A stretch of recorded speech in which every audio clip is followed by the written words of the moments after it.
Demand of the Congress and the other opposition parties that continues, seeking answers from the government, asking them to make a statement in the House.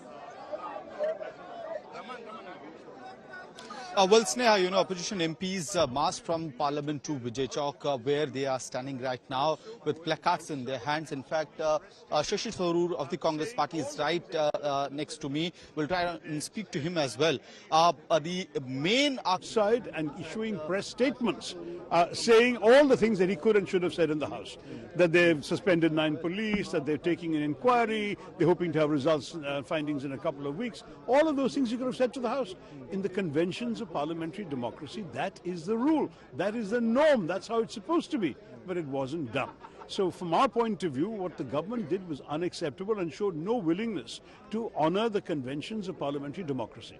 Secondly, not only did they do that, and not fail to do that, but when parliamentarians demanded the presence of the Home Minister and a discussion on the issue, even a brief discussion, they were instead suspended from Parliament. And when they were suspended from Parliament, it became imperative for many of us to stand in solidarity with them, because when parliamentary democracy itself was being trampled upon in this manner, there is no question of staying neutral or distant from the issue. 97 MPs have been suspended and 3 criminal laws have been passed in your Lok Sabha. It's a disgrace. It really is a disgrace. In fact, just last year, one of the Supreme Court justices observed that in the absence of legislative debate, of opposition criticisms and ministerial answers, it was difficult for judges to interpret laws by understanding their legislative intent. So when even that is not possible for the judges, you can understand what a disservice to the country this government has done by bulldozing these laws through without even any pretense of consultation or discussion with the opposition. I find this truly a moment to start writing obituaries for parliamentary democracy in our country. Prahlad Joshi will think that the high-level inquiry is going on still, and they have asked for the cooperation from the opposition, yet they are not cooperating. This is the what is it to cooperate? What is it to cooperate? I'm very curious, because the opposition had nothing to do with this. They are as much victims as anyone else. The investigation has to be into the security breach. How did it happen? They came apparently on the request of a BJP MP. Why? What kind of screening was done?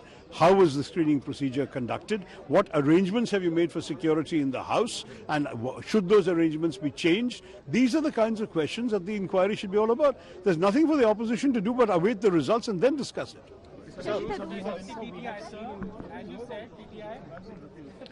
You heard, in fact, from Shashi Tharoor, the Congress MP from Thiruvananthapuram. He says that this is not on us. And what is there to cooperate? All that we're asking is the government to, in fact, just tell the House what really happened on the 13th of December. Rahul Gautam continues to be with us on that big story. Rahul, a protest today, protest inside Parliament, outside Parliament. Now the protest in Jantar Mantar tomorrow, which the Congress President also informed the press about early this morning.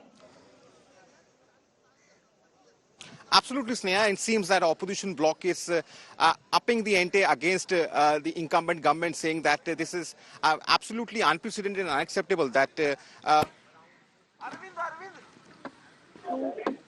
seeking an answer from the Home Minister on the issue of major Parliament security breach, and in fact they are also saying that by removing these MPs from both the House of the Parliament, essentially the government is bulldozing draconian laws. And in fact what we are learning from our sources that opposition camp is now exploring on the issue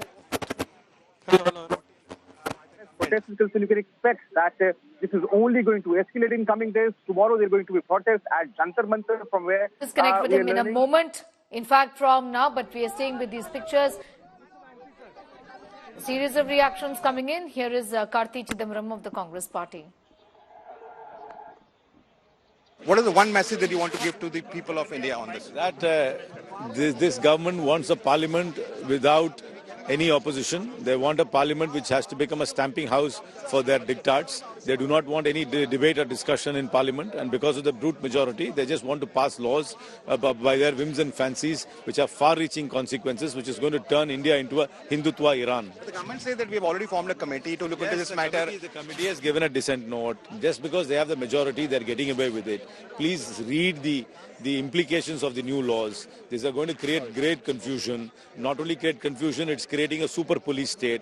This is going to have far-reaching consequences to the people of India. This is also also going to create gridlock in the judicial system, because we have a complete new numbering now, because we have to educate the entire the police force and the judicial services about the new sections of the law. It is akin to telling the traffic lights colors will be the same, but red will be wait, green will be stop, and yellow will be go. If you suppose we do that, tomorrow the three colors are the same, but we change the meaning of the three colors, what will happen to the traffic? It will be a gridlock. That's exactly what's going to happen with these laws in the court system. And more than that, you are turning India into a complete police state. 90 days for police custody and all kinds of things which have been brought into it. And we have been consistently highlighting what are the draconian measures. This is hardly a decolonization effort. This is only a more giving a more teeth to the state to become a totalitarian. As I said, this India is going to become a Hindutva Iran. Has there been any attempt on the part of the government to reach out to opposition?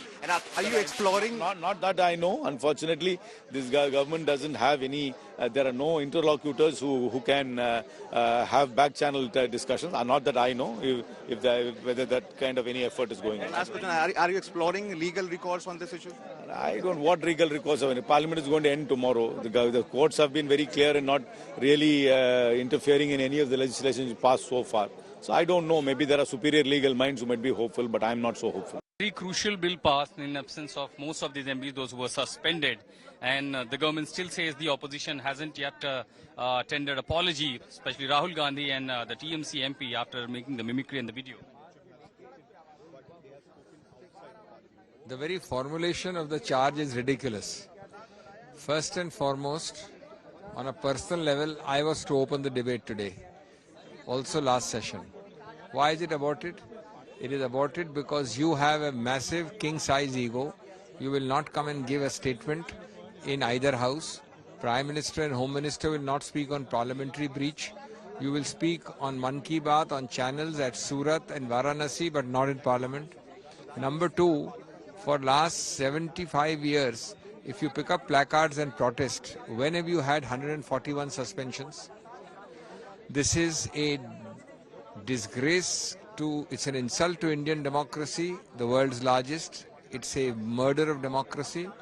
And thirdly, now you are linking, please tell me, were 142 suspended because of the mimicry, alleged mimicry?